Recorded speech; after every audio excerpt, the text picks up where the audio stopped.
What is up? Yes. Are you hosting or me? Yeah, I'm hosting here. I don't know where we got meetings going on in Kurt's office. I can't get my sound to work, but we are going to pick winners today. Steve, talk to us a little bit about how yesterday went. I know we rooted in a lot of close games. How did it end up for you? Did you come up a little short in the Mania? What happened? Yeah, so the day started off rocking with the big Maryland comeback, and then the game winner by Furman over Virginia. That was awesome.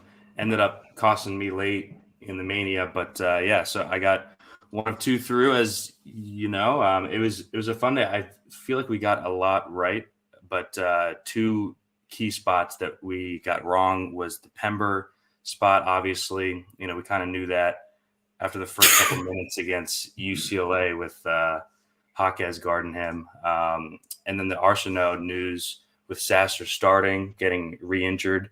I think that might cost Houston in the long run, man. I mean, if Sasser's out for a while, they tried to push him against a 16 seed and he re-injures the groin. That was pretty disappointing. So it kind of sucked that the night fizzled out a bit late, but I know that most of the guys here who played the 222 cashed it. I had some profit. So we move on to today, and there's a lot of big totals on this slate. So it should be a fun one. And I think some pretty big scores because we got some true elite studs of the country on this slate. Is Kurt just standing next to you talking like randomly here and there? Every once in a while, I just hear like words come into the. He's just waiting to get access to the office. So yeah, first game of the day though. Let's hop in 16 games. See if we can actually go through this somewhat quick. Michigan State -2. It looks like low total. I assume being one. Oh no, decent total actually. 137.5, higher than I thought it would be. What do we got here? It doesn't look like a ton of values, but what do we got? Yeah, so interesting game. I don't really have a strong lean either way. Sparty was pretty lucky the whole year. The offense they run's kind of gross, and they rely on making mid-range jumpers, which is not I don't think is a sustainable way to go through the tournament. But they've been kind of doing it all year. So at some point you have to bend the knee, right? I don't think there's any priority plays on the Sparty side. I think both Tyson Walker and Jaden Akins are in play. If you're building a bunch of teams. Drew Peterson used to be the exerciser. Wasn't he the exerciser a few years ago? Well, then he transferred to USC and is now a chucker. So he went from an exerciser to a chucker. Yeah, and the peripherals came way up. But I'm concerned with Peterson is he tweaked his back in the Pac-12 tournament. I feel like we've got like a bunch of nagging injuries in this tournament, and this is definitely one of them. At 8K, I have a bit of concern here with Peterson, and with him nursing it back, we saw Boogie just chuck in the tournament with like a 30-some% shot rate, but he's up at 9K. My favorite play from this game is Josh Morgan at 5-1, the big man on USC. Sparty's really soft inside, and he's at 5-1. We saw Vince Iwuchukwu not practice yesterday, which kind of helps his minutes floor. I think he plays, 28 to 32 minutes here. I kind of like that the projection isn't great because as we go through, Tony, you'll see that forward outside of a couple plays is pretty weak. So, we might have to stretch it a bit to find that third forward. And I think the matchup lines up well for Morgan here. Love it. I don't see a ton here as far as I can't ever bet against Izzo though in this freaking tournament. So no. And so what happened in the Pac yesterday? Arizona obviously sucked. UCLA looked amazing. Did any of these other teams play? I can't remember. From the Pac-12, I don't think. I think it was just the two big dogs. Just yesterday. The two big dogs. I was trying to, because it's hard to tell how good the conference is because Arizona looked terrible. I always like to look at that early in the tournament, how these teams are matching up once they actually get in. We had maybe the most impressive team of the day and the most disappointing team of the day as the top two teams. So I don't know if we learned a lot there. Yeah, well, I guess we saw Arizona State on Wednesday night absolutely crush Nevada. Look good. So, that's our only other data point, I guess. So, I think the Arizona thing, they looked good in the first half. they just couldn't make a shot down the stretch. That was kind of weird, but obviously credit to Princeton. They looked awesome. Yeah. So what do you think about my Michigan State call? Izzo in the tournament. How can I bet against Izzo in the tournament? I picked Michigan State in this game. I just don't have a ton of conviction because I wasn't really on them much this year. You know, they've been so up and down just because the way they play is pretty volatile. So I picked them in my bracket, but no real conviction there in what should be a close game. All right, let's move on. Game 2. It looks like we got some value in this one too, but Xavier, Kennesaw State, -12, 11.5 for 12, depending on the site. Looks like the total, big total, 152.5. Looks like the best plays in this game, at least to me, come from the Kennesaw side. What do you got here? Yeah, so the total's big because Xavier drags every single team they play into a track meet. So that is awesome for us. Kennesaw is a good team. So one of my bets here is what conference are they in? They are in the ASUN. So like with Liberty and Stetson, Eastern Kentucky. What is our boy Kurt doing here? Like we got shade noises and all kinds of. We got it going on here today. We had the beeping yesterday. I'll mute his ass. There we go. I got him. Now go ahead.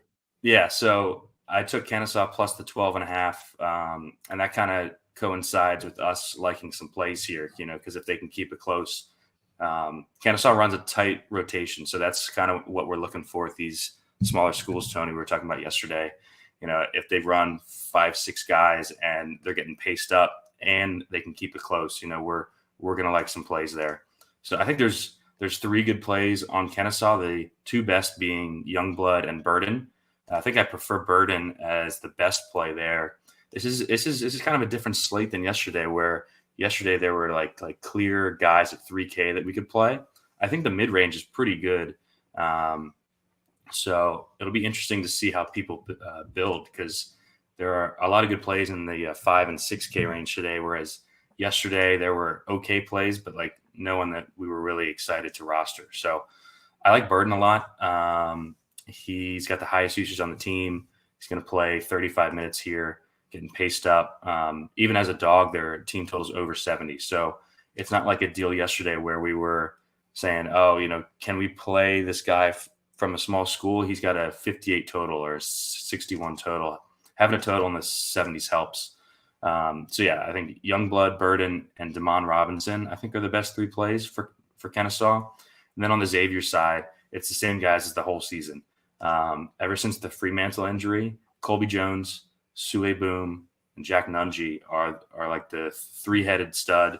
The issue with Xavier, Tony, that we've seen is all 3 are studs, so anyone can carry them in a game. So you don't have one guy that crushes each game. They all do well just because they score so many points. But the guy who really goes off is, you know, kind of a whack-a-mole. So kind of tough to peg in a one. What was that word you just said? Whack-a-mole. What's a whack-a-mole? Whack-a-mole? You ever play that game? You know, where the whack-a-mole? You know, I played whack-a-mole, but I don't think it's the same game as you. I whacked my mole last night. Like where the mole pops up and you try to hit it with the hammer. You never play that? I play something similar to that. I call whack-a-mole, but I don't know if I don't know if it's the same whack-a-mole you played. Well, the whole point is it pops up and you hit it, and usually before you hit it, it goes back down. So like the whole point is that's similar to the game I play, whack-a-mole. I can confirm that. The point is they've got 3 guys, and any one of them could go off, but it's hard to pinpoint who. So like if you're choosing one for a main team, it's always kind of tough to say with conviction, oh, Sule Boom's going to go off today, or this is going to be the Jack Ncaa game. So I do like all 3. Boom's price has come down a bit. So like him and Ncaa, I think, are interesting. Nungee's a stretch 5. So I think that his type of game could give a smaller school some issues. So I do prefer the 2 cheaper studs on the Xavier side. Now that we got old Kurt back, I mean, where were you, Kurt? You just decided to go freaking work out before the show, or would you run to the hotel and run back, or what? Yeah, got some cardio in, got a sweat going, then got some buys done with spread. Pretty little workout there. And it wouldn't matter because JT was on call anyway, so I should have worked out for 10 minutes longer, honestly. Who's the winners in this game? Where's Fremantle? Is he out for the year? Yeah, he's supposed to come back, and then all of a sudden, what, Steve, happened? Like, he's got a setback or what? Like, he's supposed to play in the tournament. Yeah, I mean, these big dudes with foot injuries, they always last longer than they initially say. So he's out, but they've been playing without him for about a month and a half. So we kind of know what they are without him at this point. So with Xavier, I mean, it sucks playing whack-a-mole, but this team total and the game environment, I think if you're in it on like at least 5 lineups, I'm taking a shot on Jones. You use the word whack-a-mole too? That's your guys like college lingo? I'm gonna try to use it in every game now.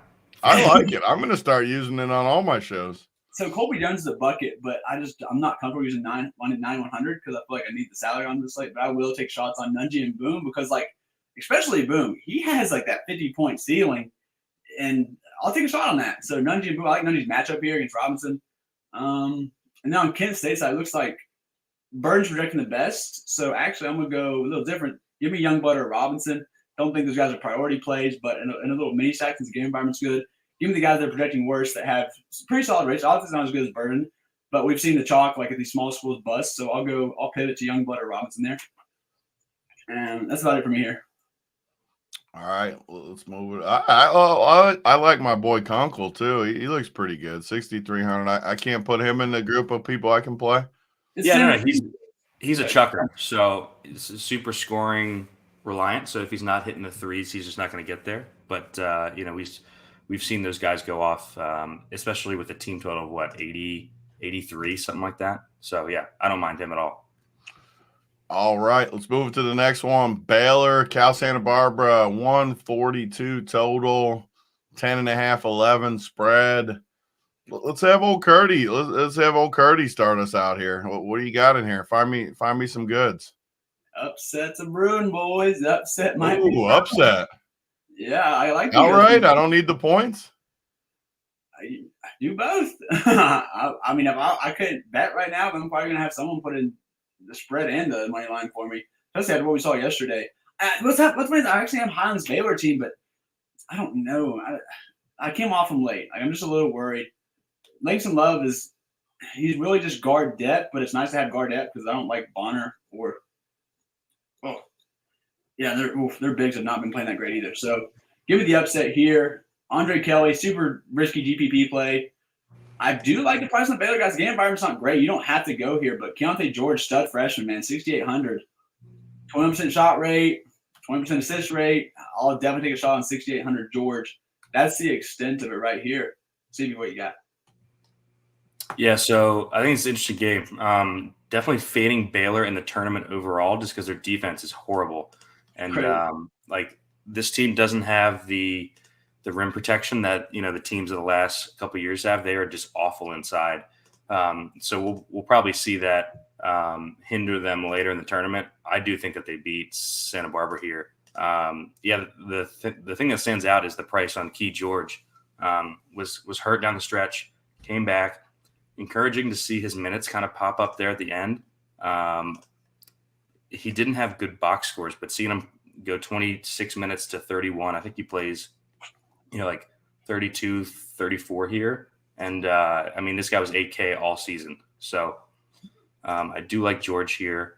A bit scary to click him in a main lineup just because, since he's come back, the 2 games he hasn't put up big scores, but also that's why he's 6'8" and not 8K. So we know that he's got the 35 plus upside. You don't usually get that under 7K for a 5-star stud frosh. So I think George is my favorite play in this game. I think you can play Bonner like if you really need a cheapie. He just doesn't really have much ceiling. And he's reliant on Langston Love being out just to get to like 20 to 25 minutes. Flo Thama's also down there 3-3. He's like a gross value. He's not like an exciting upside guy just because he's going to split time at the 5. He's very foul prone. And then on the other side, the best play on UCSB, I think, is AJ Mitchell. He's awesome. He's their do-it-all max minutes guy, 25% shot rate, 40% assist rate. I think he's a good tournament play. It's tough. Baylor, I don't know. I'm not sure if he's like in play for a main lineup, but I do think he's interesting if you're playing a couple. And then Miles Norris is a stretch 4. He's going to shoot a lot. I would like if he can work inside the paint. I think he can have a good game here. And we are starved for forwards on the slate. So like no awesome plays in this game. I think Key George is my favorite though. I know we're trying to keep it fast. Can I ask one quick question, Tony? Can I ask Stevie? Everyday John's been bad, man, but I am tempted to just play him. I know someone mentioned in the chat, and I've been looking at it all morning while I was on the treadmill. Like, can I fucking play Everyday John? What are you doing? Let's say if you're running 20 lines, would you have been? I don't even know what Everyday John means. What's Everyday John mean? He's trying to play Jonathan Chama-Chachua, who played 8 minutes last game. No, this is a 16-game slate. I don't think we need to look. I don't even see who you're talking about, so I'm going to say no. 150. I legitimately can't even find him. Which teams he playing? 4,800 on Baylor. He's on Baylor. Jonathan Chama-Chachua. For 4,500? No. If he was 3K, it was like 3K. You got me all excited. Now I'm 4,500? What I would do is play Flo Thamba. I would just play Flo Thamba. Yeah, he's min price. There's a huge difference between 4,500 and 3,300. Yeah. Flo is at least starting, and you know he's going to play 20 minutes. I played him in the title game 2 years ago. I'm pretty sure as a value guy, so he's at least been there. Yeah, this Flagler, I always like Flagler, and looking at his numbers, I know he's expensive, but no one's going to play him. He's got tourney experience. I kind of like Flagler as a sneaky play a little bit. Yeah, Flagler's always good. It's just like he's been at that 8K like the entire season, so just seeing him there doesn't really jump out as like a value. That's just where he is because he's good. Wouldn't you rather play an Xavier guy like Boom or Ncaa? Well, actually, just Boom. Probably.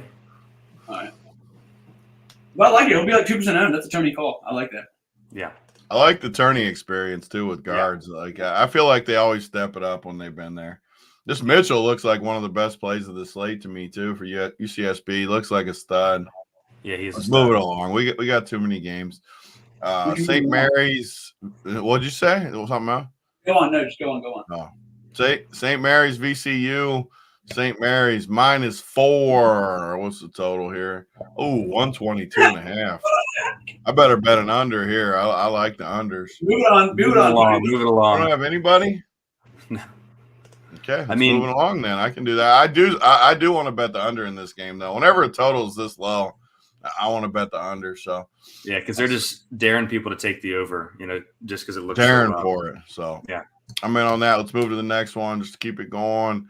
Oh, we got Vermont, Marquette. Marquette is only -10.5. Interesting. The total is 143.5. So decent total. What do we got? Let's go back to Stevie here. Yeah, so Vermont's one of the better 15 seeds that you'll see, which is why the spread's only 10. Also, the market has been low on Marquette kind of overall, so not too surprising there. Marquette coming off the awesome run in the Big East tournament, probably a bit lucky. They probably Shaka Smart coached this team. Is that where he's at? Yeah, Shaka's with Marquette now.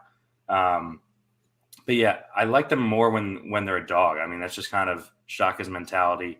We saw that in the Big East tournament. Like, they were dogs 3 straight games. Team was fired up.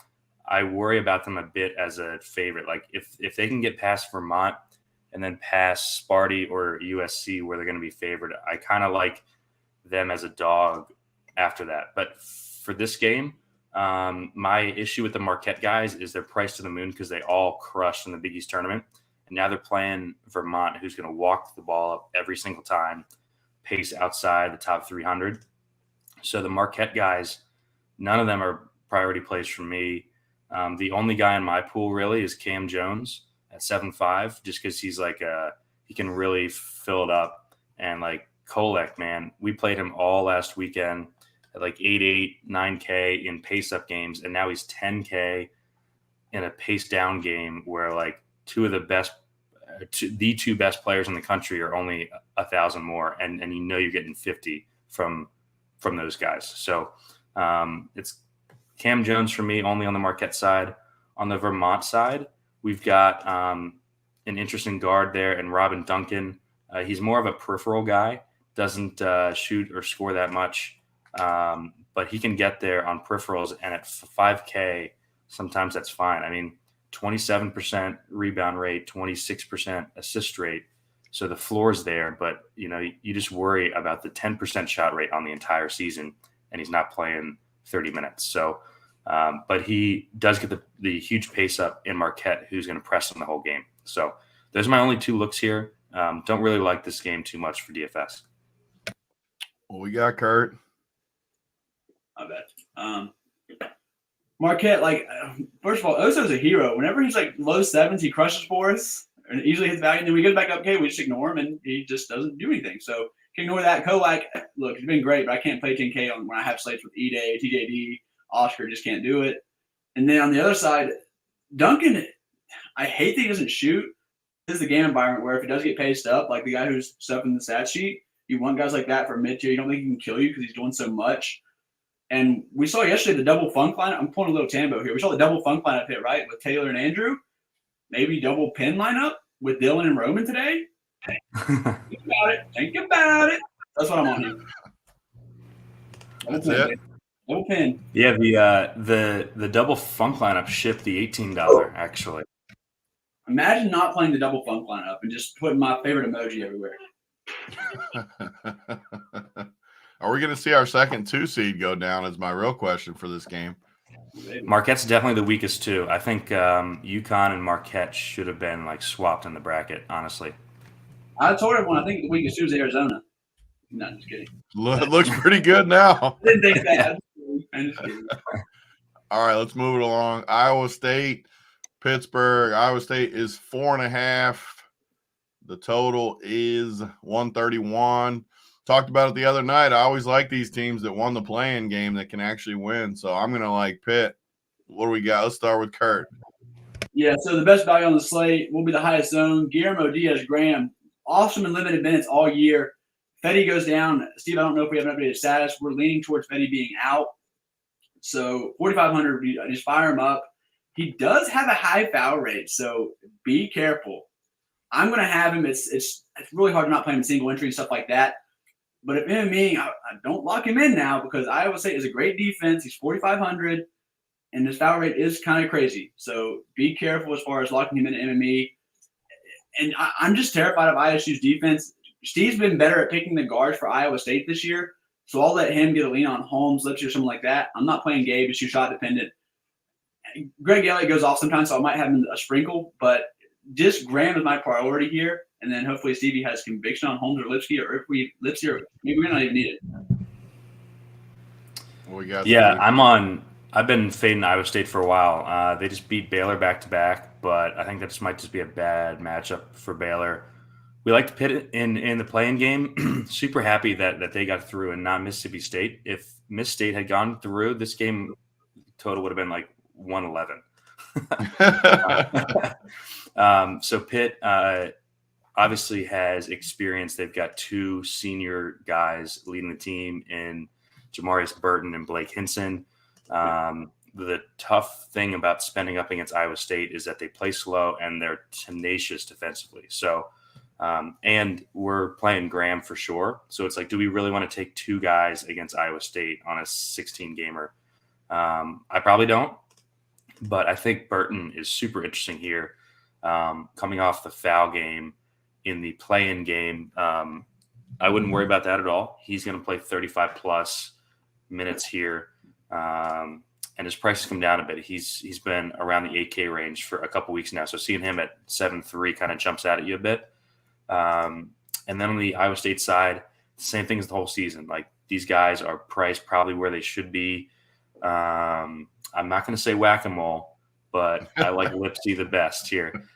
It's just take the cheapest guy of the 3 because, they're all priced probably where they should be. And I think Lipsy's got the most upside for the price just because his assist rate's nice and, he can kind of get there on peripherals, but not a main team look for me. Just Graham on the main and then Burton and Lipsy for me from this game. And probably going to bet Pittsburgh.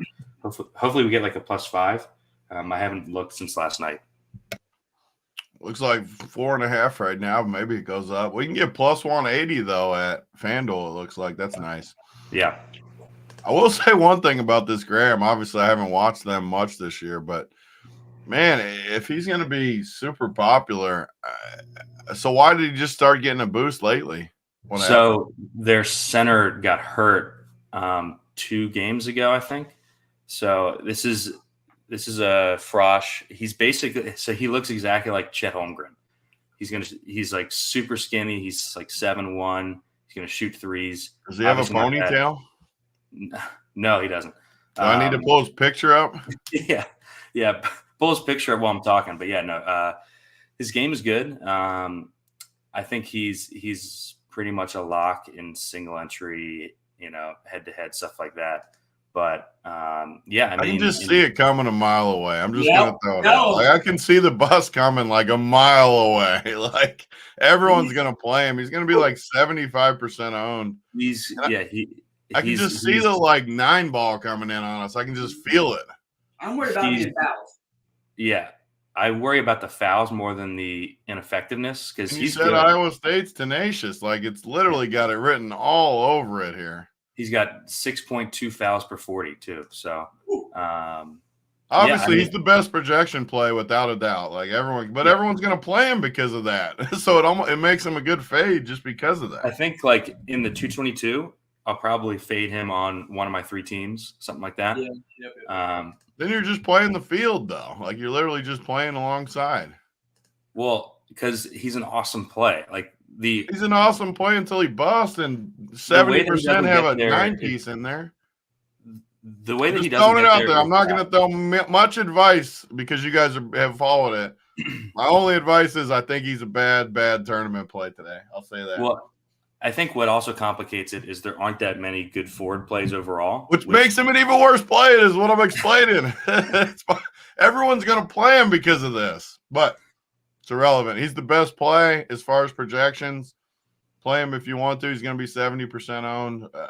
Obviously, he's a good projection play. Let's move it along, though. Yeah. Creighton, NC State. Ooh, Creighton's a popular team. I'm excited to hear what you guys think about them. Minus 5.5, it looks like. The total is up to 149 some places, 148.5. Steve, what do we got here?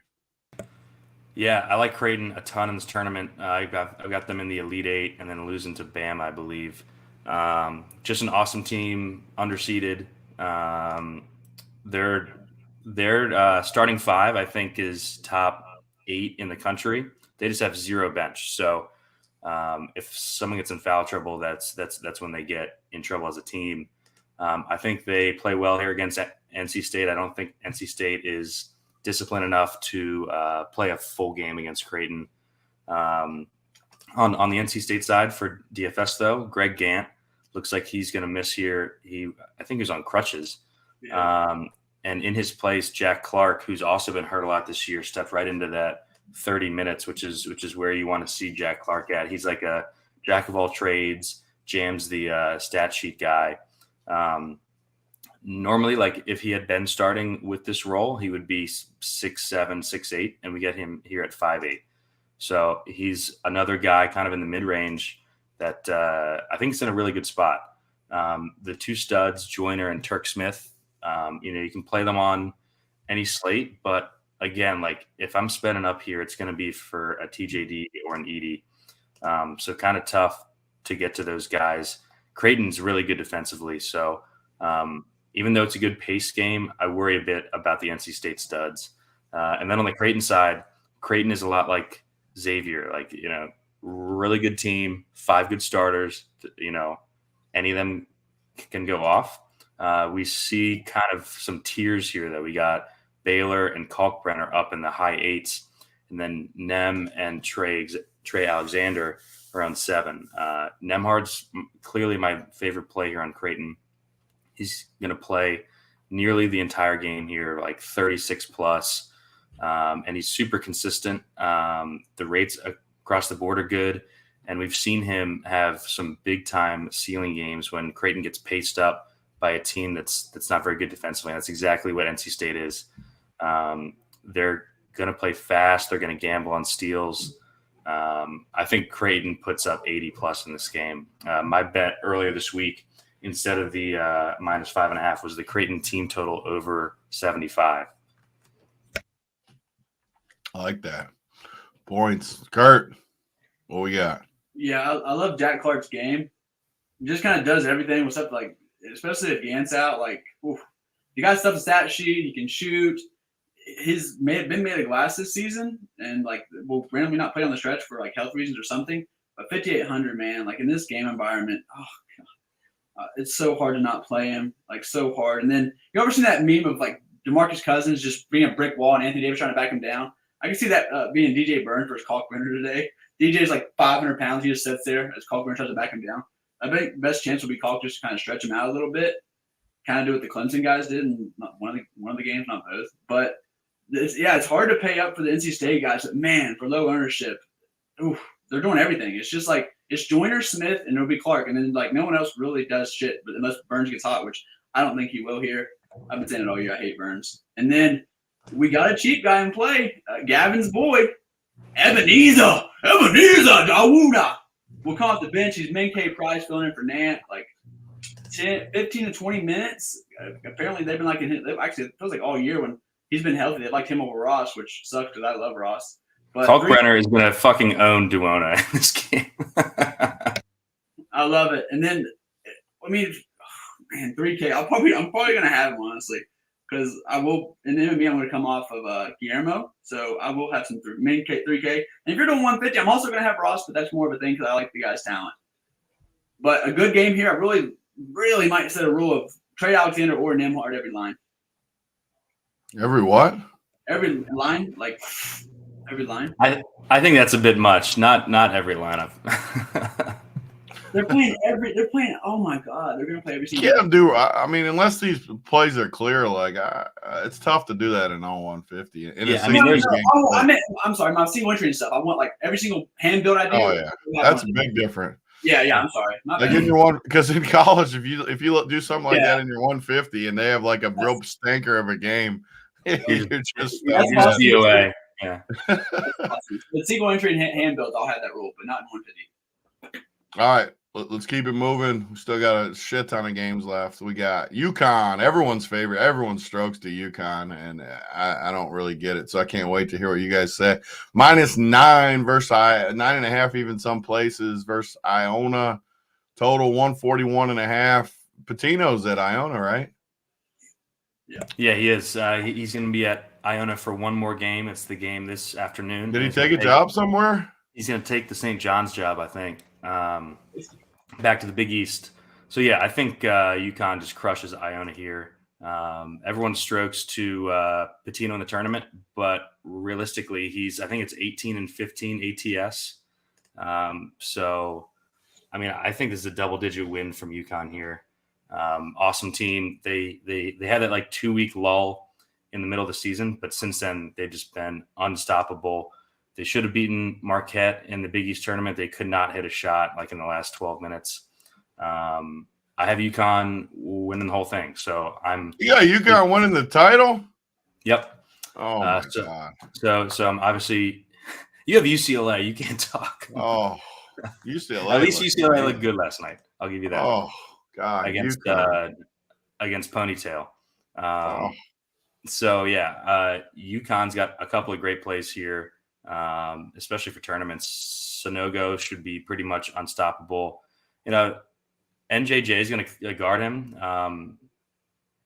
But yeah, at 8-2, I think that they start to push his minutes up. Like they were kind of holding him back a bit, using Klingon a lot. I think in the tournament he's going to be playing, 32-ish minutes, which is where his ceiling is unlocked. So I don't think he's going to project that great, but like if UConn's going to score 80 and he's going to play in the low 30s, I really like him here on a slate where we don't have a bunch of forwards that we love. Your guy, Tristan Newton, Tony, he was on your team that got the qualifier. I think he put up like 50 in that game. He's a volatile guard there, but he's down to 7K, back to where we can play him again. He was around 8 for a while, but down at 7, I don't mind him. And then Andre Jackson, Kurt and I have been playing him a lot down the stretch. He was really bad for about a month, but now is back up to his max minutes and stuff in the stat sheet and pretty much doing it all. So I prefer the UConn guys in this game. Iona's got two awesome guards in Creighton and Dennis Jenkins. They're both in the mid 7Ks. Basically, all the usage is funneled through them and Junior Joseph, the center. I worry about Junior Joseph here having to guard Sonogo the entire game. So I'm not paying 8.5 for him, but I don't mind either of the guards there at 7.4. It's kind of hard to pick between them because they kind of just have interchangeable roles. When Iona was on a couple slates early in the year, it was the same thing. Like everyone would play Jenkins and Creighton would go off. Everyone would play Creighton and Jenkins would go off. So kind of hard to choose between the two. I think I prefer Jenkins. I think he's a bit more consistent. But those two guys are going to play the entire game. So, Kurt, are you circle jerking UConn with everyone else? I don't love much of this game. The total's not bad, but it's just Newton for me. I don't want to try to pick between the two Iona guards. So just Newton here for me. I like his floor. All righty, let's move it along. Oh man, everyone's favorite 7-foot stiff, Purdue versus Farley. Farley Dickinson. How do you say Farley? I actually don't know. I think it's Fairly. Fairly Dickinson. Okay, 23. Nope. What do they? You said last night they got all 5'8" dudes. We got what's the total here? We got 146 now. What this dude? Where's this dude's price? We got 11-2. You said last night. What do we got here? He's been just smashing all year. Yeah. So he got taken off the court or something at the end of the game, like usual when they lost. So the difference between this year and last year is Edey's conditioning's better. He's been playing like 32, 34 minutes, and he's got the highest fantasy point per minute by far in the country. So, my only question in this game is, are they going to play him when they're up 30 in the second half? Because you need the 30 plus minutes to get that like 50 plus, which is what you're going to need at 11K on a slate that doesn't have the value that we had yesterday. So obviously love Edey. He's the national player of the year for a reason. Like 35% shot, 40% rebound rate, top 3 block rate in the country, against the smallest team in the country. So he could go for like 35 and 25 in this game. I just don't know if they get up big early and it's not because of him, can he get there? So I have some concerns in single entry or like a main lineup, but man, if you're building multiple, you got to have some Edey because he's got like 70 fantasy point upside in this game. Besides him, Braden Smith is like an up and down guy. He runs the point. Dickinson's going to press the whole game here. So it'll be good practice for Purdue when they play either Memphis or FAU. And we saw Purdue struggle against the press a bit. So, but yeah, Braden Smith at 6'5", he's got upside for 30 plus there. Good assist rate, and the team total at around 90, right? He could have 10 plus assists in this game. So it's mainly those two for me. Brandon Newman got hot late down the stretch, kind of ran a bit hot. He's not really a 5'5" player. And then Lawyer just fell off a cliff at the end of the year. So yeah, so it's Edey or Smith for me.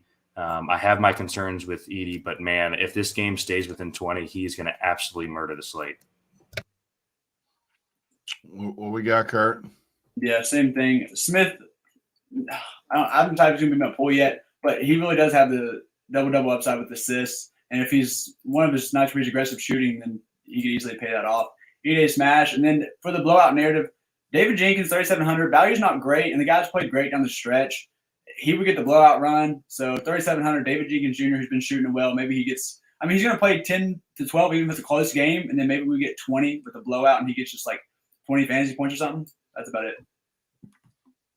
All righty, let's move it along. Kentucky, Providence. Kentucky is 4.5. Total is 143.5. Oscar versus Edie. Give me Oscar, but what we got, Steve?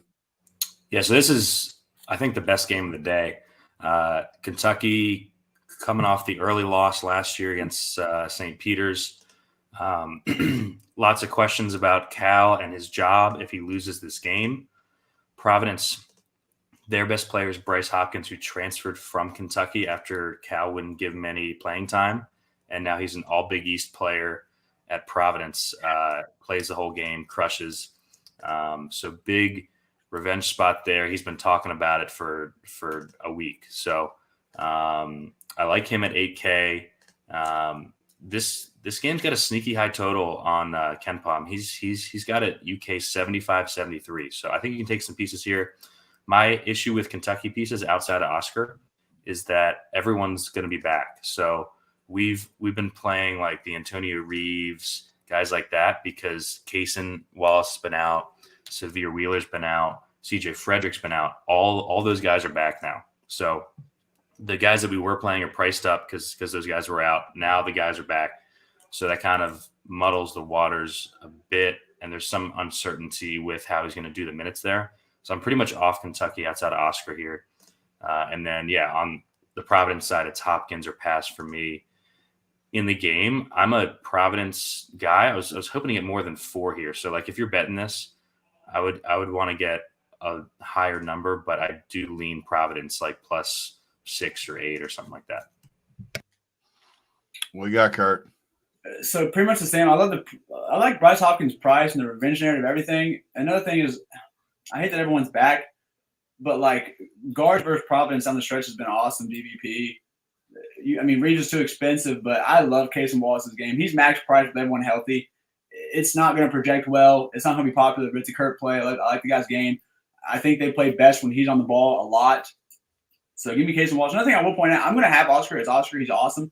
But when this team's been fully healthy and they haven't needed him to really score a lot, you've not seen those ceiling games. So a little worried there that's why I want a 5 to 500 and just get one of the other guys. But it's Oscar. I'm going to have him in the pool. This is a stud. And one thing, please don't take this out of context, but Calipari has been very open with Frederick's injury. If he starts and somehow we get word that Calipari says, like, Frederick is fine, he's ready to go, he told me he can handle a big load, because he's been a big pussy lately. He's been wearing a flak jacket. He's been telling Cal he can't play much, he's in pain. Get a cortisone shot. Flak jacket. Yeah, like, what? Are you serious? Like, what? Like, so if somehow we get word that he's playing and we have time to get there, I'll get on Frederick 3,300 just for a shoot. Does he have like a bruised rib or something? No, it's the most pussy I've ever seen in my life. They need his shooting too to go along with Reeves. Oh my God, he's such a pussy. But Cal's been very open with his injury status, so like maybe he just keeps giving us like the absolute details of everything. That'd be awesome. That's it. All right, moving along. Miami, Drew. I'm excited for this game, actually. Miami made the Final Four or Elite Eight last year, right? How many guys are back? Their 2 stud guards are back. Miller and Wong? Yep. So who was the third guard last year that they lost? McGusty and Chuck. What? McGusty and Chuck, right? Yeah, McGusty. McDusty, we used to call him. McDusty, yeah. So they added. Drake's got to be pretty good too, right? Yeah. So they added Nigel Pack in the portal, and he's pretty good too. The big issue with Miami here is their big man's hurt. Norchad Omir.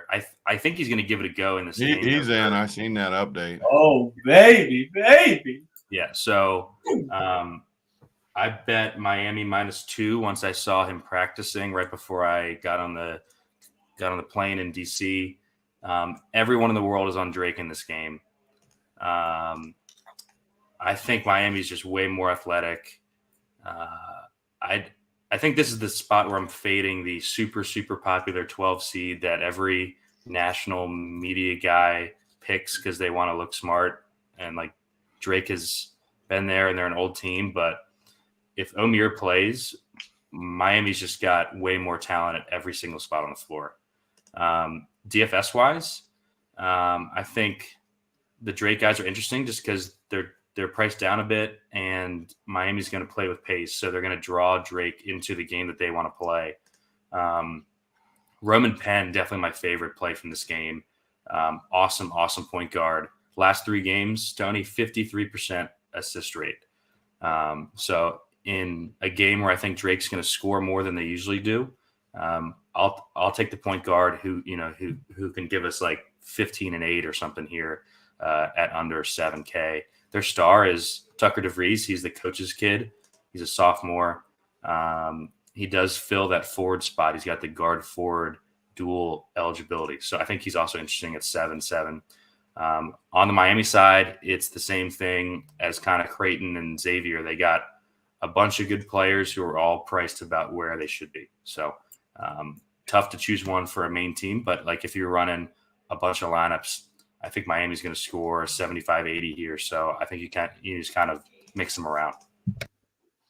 I like the Miami call too. Miami was one of my favorite bets coming in, so I'm glad this big dude's going to play. We are all in Miami. Also, Gavin said Ewok Chewy, is that big we were going to play? He got ruled out? Is that No, that was the guy that we needed ruled out to play Josh Morgan from USC. Oh. Okay. Got you. Kurt, what do we got in this one? Man, this Miami team has been part of I think 5 of my last 8 ships. So I love this Miami team. They play fast, don't play defense. I love it. They're going to be so much more. It's similar-ish to the Mizzou game yesterday, but they're just going to be more athletic than Drake, even though Drake has the experience. So give me the athletic guys, just like yesterday. Omier being back is awesome, but they still don't play defense. So we definitely want to have some interest in Drake here. Tucker DeVries, Nerman Penn, obviously my favorite. One that's not projecting well that I like, Darnell Brody.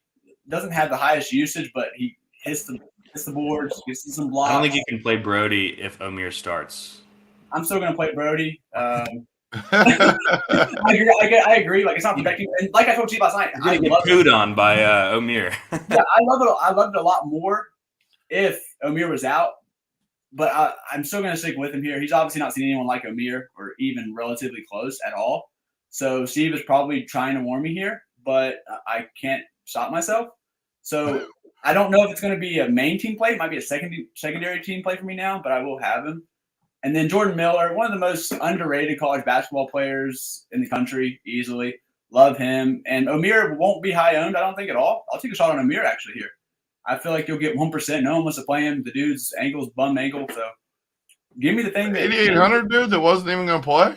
Yeah. I think play a guy on 1 foot at 9K. You just play all the dusty dudes? Yeah, I'll play in the 150 for sure. 8,800 and he's injured? Yeah, I'll take 5%. I'll double the field. Sure. Kurt, when you say that, just say, look, I'm playing 150, right? How am I in here catching strays from Gavin? Older than Big T. What does that even mean, Gavin? That's hurtful. So he's young. So he's young? Exactly. Yeah. All right. Gonzaga, Grand Canyon, Gonzaga 15.5 total. I'm assuming big. Yep, 155. What we got, Steve? He's got Gonzaga. I thought they were going to be a little down this year, but they look like they picked it up, pounded St. Mary's. What we got? Yeah, that was like an FU game to St. Mary's, who clipped them earlier in the season, and they were talking some shit. Gonzaga in the last month has been an absolute wagon on offense. Their defense is not what it was the last couple of years because they don't have the pros on the team, but they're going to score, and they're going to allow you to score, which makes for great DFS games, right? You know, they're kind of like Xavier in that way where they're going to pace you up and they don't guard, which is great for a Grand Canyon team who they usually play slow, so their prices are low. And in this game, they're just going to be dragged into a track meet. Their team total's up near 75, which is big for them.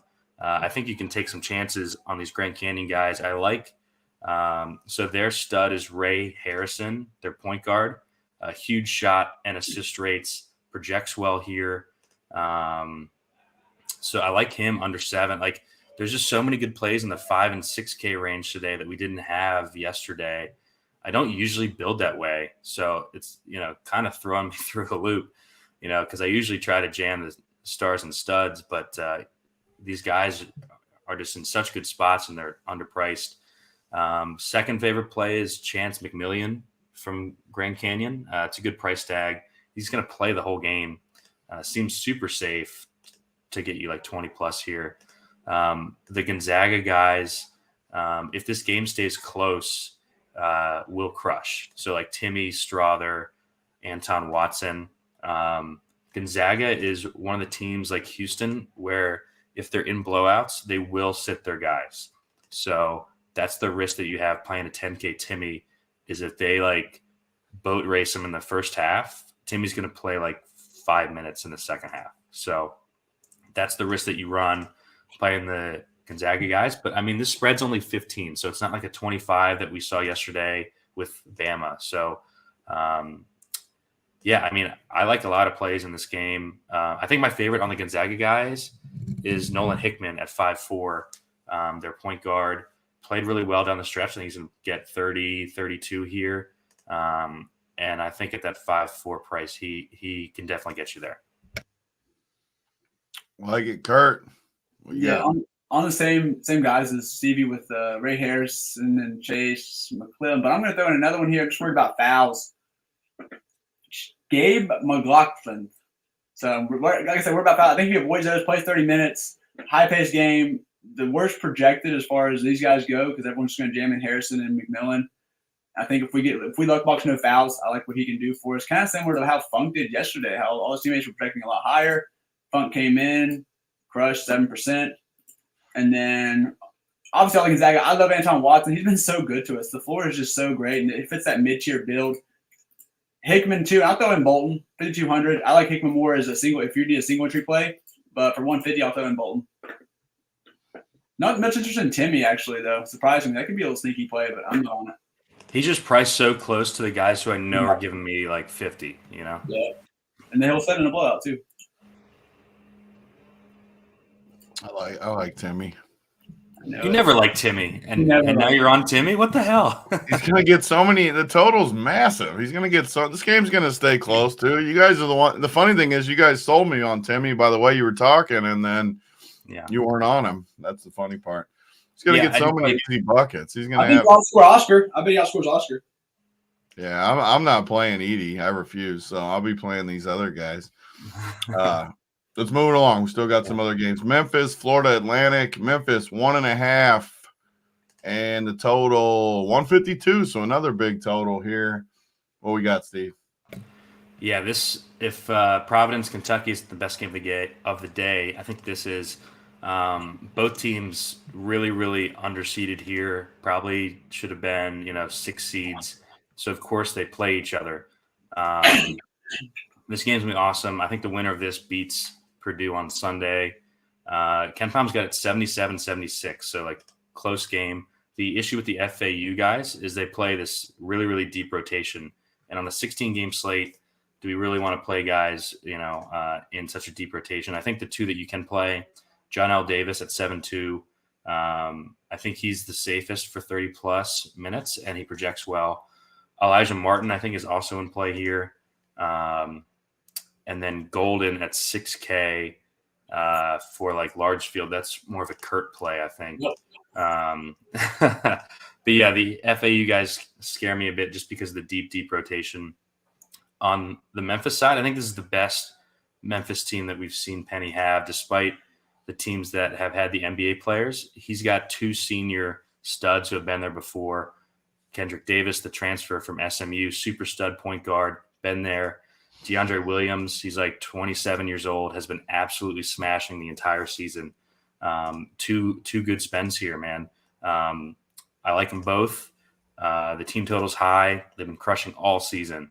I think the projection on DeAndre Williams specifically is too light. And then down low, I think Chandler Lawson is in play there at 4-2. I think he's going to get low 20s minutes. And I think can pay off there if you need a value forward. I think he fits builds pretty well and played decently down the stretch. Kurt, what we got? So I really wish FAU would have condensed the rotation, the Conference USA tournament. Still didn't happen, so it's still massive. John L. Davis is their stud. This game's going to kind of get overlooked, I feel like. Like Steve said, the projection's low on some of these guys. The total's great. It's a 1-point spread. So, I think they're kind of getting a little overlooked maybe. Well, I guess the projection's good, but DeAndre Williams and the Memphis guys aren't really. So, John L. Davis is in play. I don't know. I'm iffy on Martin. He's the best projection here, but I like John L. more. I'll just pay up. And then Golden, man, he fouls like crazy, but I don't think we've really seen his ceiling. I think he has like 35-point ceiling here, but he also has a very, very, very low floor. So it's a 150 play, or if you just have big balls. But I told my buddy coming in, I don't care. I'm playing Golden somewhere. Even on one of my hand builds, I'm playing Golden. I don't think we've seen his ceiling. The dude can legit has insane block upside. We wish it was cheaper. So if you're running like 2-3 lines, don't play Golden. But I think you can play the spin ups like Kendrick and DeAndre. I think spin ups, they will go overlooked for sure. People will get like an E-Day or something like that, or an Oscar, and then they'll play like an 8K guy, or just go fully Mitchie after that. I don't think these guys won't be played.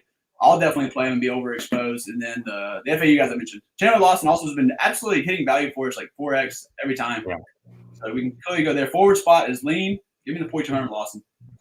I really like these Memphis studs. I do think they go overlooked on this slate.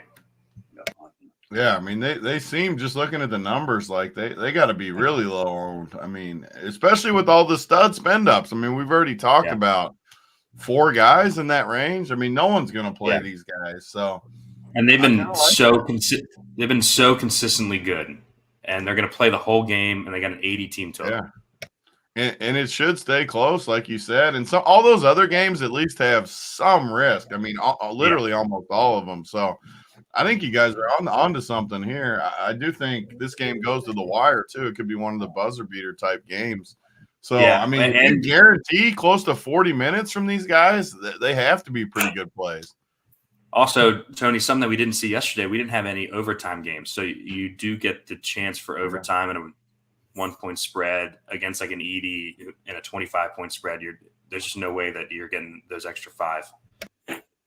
And there's really no reason to play these guys together, though, right? We should pick one if we're playing them. You can't play 2 10K guys on the same team.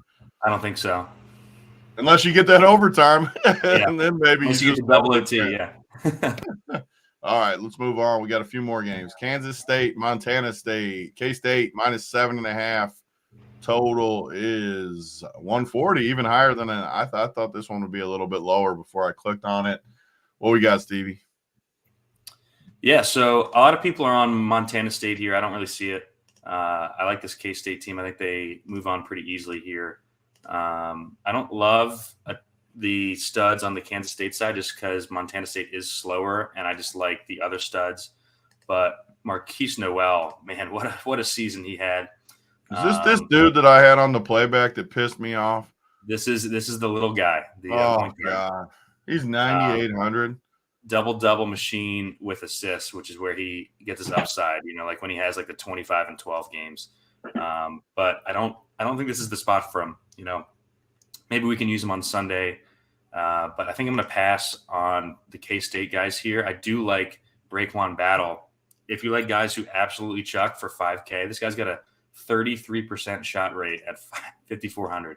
I will say he does nothing else. So, I mean, if you look at his box scores, like he's got like 1 rebound, like 1 assist in like 33 minutes. So the shots are going to have to fall. I think he's an interesting fade because he's going to be really, really high owned. So in tournaments, I do like fading Battle, because he could go 3 for 15 here and put up 12. But kind of hard to overlook that shot rate at 5,400. Kurt? Actually, man, anytime someone talks about chalk fade, it gets me a little excited. But I think Battle's going to be the one chalk I'm going to eat happily. Like Steve said, if he shoots bad, like we're totally screwed. But the UW transfer, I liked him at UW when he was like min priced. That's one of my guy Walt loves this dude. And like K-State, it's mostly because K-State's been fantasy friendly. So I'm going to play him heavily. And yeah, I'm going to close laptop if he shoots at 15, which is very, very possible. So we got 2 chalk play. The 2 mega chalk was the guy I made fun of earlier than this dude. Like this dude is so much safer of chalk than that other guy. Yeah, I was going to say. Yeah, easily. Just because he's going to shoot 17 times. I'm going to build a lineup where I'm fading both. Like, who's the guy that you said you're playing heavily? I am. If 150, he's going to be my most exposed by a mile. But I will have one of my handles will fade both the chalkiest plays. Someone like how I do golf. All right, let's move on. We got 2 more. I think this guy's a bad fade. I said the other guy's a good fade. I think this guy's a bad fade. He could shoot 25 times in this game for 5K. Yeah, I mean, and if he misses every shot, then that's fine. Like, I'll take my chances that he hits a few. All right, let's move on. What do we got? Kent State and Indiana. Indiana's 4.5. Total is 140. What we got, Steve? Yeah, really good game to end the night here. Kent State, an interesting team. They've got two senior studs in Sin Carey and Malik Jacobs. Really, really dangerous spot here for Indiana, man. I think they could go down in the spot if they don't show up. Just because Carey and Jacobs have been in so many big games for Kent State. And they've got maybe the second and third best player on the court. So you don't usually get to say that with a 13 seed against a 4. Kind of burying the lead here. TJD, second best player in the country, All-American stud, going to crush here. He's 11K. I think we can afford him though. He's just absolutely dick kicked everyone since the Xavier Johnson injury. This is not a scenario that we had last night where you look at the box scores of Pember and you're like, man, how does he fail? This is a guy who's been playing against real teams. So yeah, I mean, I prefer TJD over Edey. He just seems super, super safe. I think this game's close, and I think he's going to play 38 minutes. So when you get these insane rates and you get 38 minutes of these rates, it's just so hard to fail. I think he's going to give you 40 with the upside of 65. I think he can go for 35 and 20 here. The rest of the team around him isn't great besides Hood Schifino. Hood Schifino's priced up a bit. For me, it's TJD or bust here. And I'm going to try to get him in for sure. You're on mute, Tony. Oh boy, Roasty. Go ahead, Kurt. Oh, okay. I'm not watching. So yeah, TJD definitely feels like the safest over E-Day. E-Day. Sorry about that. But we know Tony's definitely not playing E-Day, so I have to imagine TJD will be his guy today. I have a tough time wanting to pay up for Kent, but man, they've been running a super tight rotation, but they priced everyone correctly. So it's tough. There's no way Peyton should be 5'6", even though the guy's awesome. He's not. The minutes aren't even there. 30 for him, but they are running a 7-man rotation. So if you want to take some shots in 150, but I don't think you really need to. Just TJD. Yeah, I mean, he's just so much safer. Like Steve said, you go through the game logs, all 50 pieces. Just a monster. I don't know how you could play Edey over this guy. There's so many spend ups today that if you try to play all these guys, even if you have 150, you're just playing too many guys. You're burning teams. You got to take some stands on these top guys, and I'll live with this dude. He's just a monster, so I'll go with him. TCU, Arizona State, last game of the night, I believe. Disappointed because we did have our funnest game of the year last year with my boy Eddie Lampkin jersey back there, but he's obviously not has had a tough year injury wise, fought with the coach or something, not there tonight. But TCU -5.5 total 142. Another team that I was talking about earlier that played the play-in game, Arizona State. I think we need to take note of these two teams because every year I feel like these 11s make a little push. What we got, Steve? Close us out here. Yeah, I think this is a dangerous game for TCU. Arizona State, top 5 rim defense in the country, so you have to jump shots against them. And we just saw them just absolutely bury Nevada when Nevada just couldn't score at the rim. TCU cannot shoot at all. So I think it's a dangerous matchup, man. I like this TCU team overall. They're 340th in 3-point percentage. So this is going to be a lot of mid-range shots or trying to, frustratingly score at the rim against Arizona State. I do think if TCU gets past this, they have a decent draw. But man, this is a dangerous spot. I don't love anyone in DFS here. I just think that we have better games. And I don't think I've clicked an Arizona State guy on a main slate the entire season. So I'm certainly not going to start now. Kurt, what we got? Yeah, I don't like TCU. Mike Miles, I've been trying to make it work. He just doesn't look right. I mean, I've been playing. I mean, it's been a while since the injury. Like he's had time to shake the rust. He just isn't. So we'll be off there. Man, 7-2 is so enticing. I'll go a different way. I'll go Desmond Cambridge, 7K. She's fantasy friendly, a little bit kind of like K-State. Not as much inside, but Desmond Cambridge, highest usage on the team, highest shot rate, good floor. Probably gonna go overlooked here as a late hammer. Give me Desmond Cambridge Jr., the 7K one, not Devin. Love it. Let's finish it out with. Oh wait! Can we say Cork's been starting for Lampkin? He's 3,600. It's not been good, but like he's starting 3,600 should play 20 minutes. And ASU one of the 2 slates I played this year, I played him, and he was horrendous. He's so bad for me. He's so bad. Bad matchup too, but I mean, I think I told you to play him too, Tony. You did. That was one of the 2 I played. He was horrendous. And I watched the first 5 minutes of the game, and I was like, "Oh, that was bad." Yeah, I mean he was not good, but let's close it out with some. Let's go play of the day and bet of the day. Let's start with Kurt. Give me Keontae George, Baylor, 6,800, and then bet of the day. Let's go Kent State. Kent State. Kent State money line. Oh, Kent State money line. Let's go. There you go. I'm gonna go with this Mitchell for my play of the day from Cal Santa Barbara. I think he looks rock solid. I like everything about him, so it'll be my play of the day. My bet of the day. Let's go Pitt. I like Pitt money line plus 180. I like Pitt, so I'll go with them. Okay. Steve, close us down with play of the day and a bet. Give us 2 bets. I need 2 winners from you. Yeah. So since we were all stroking each other on Miami, that's got to be my bet of the day.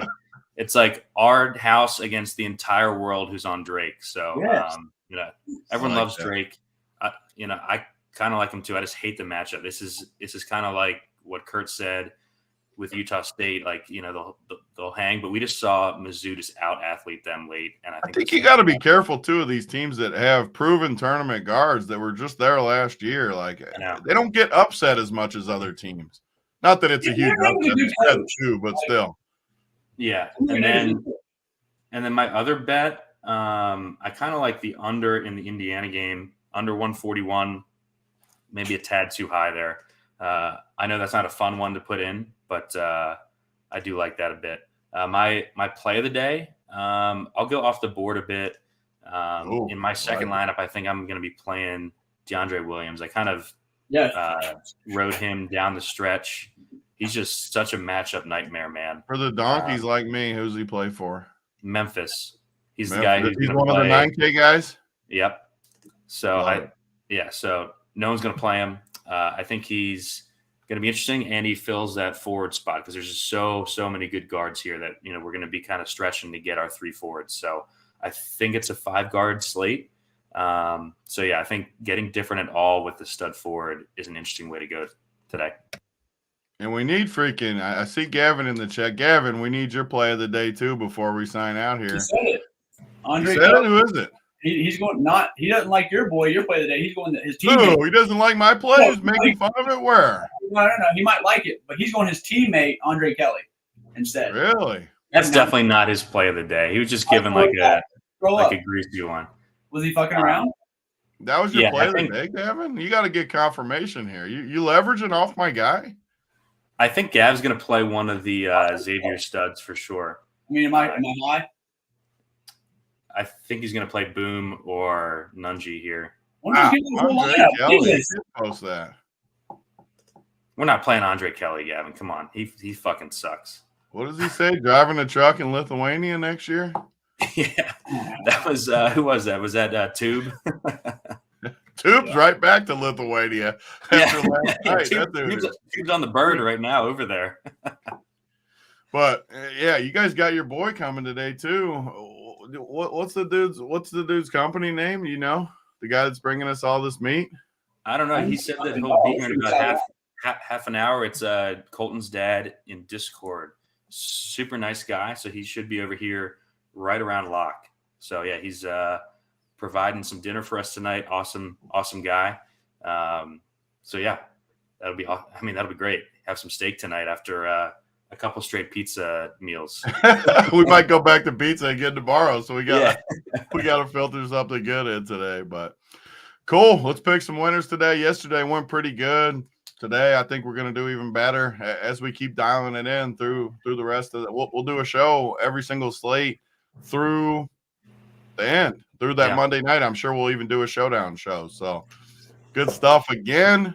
If I can figure out how to, or Stevie can freaking shut this thing down. He's better running it than me. All right. We'll see y'all tomorrow.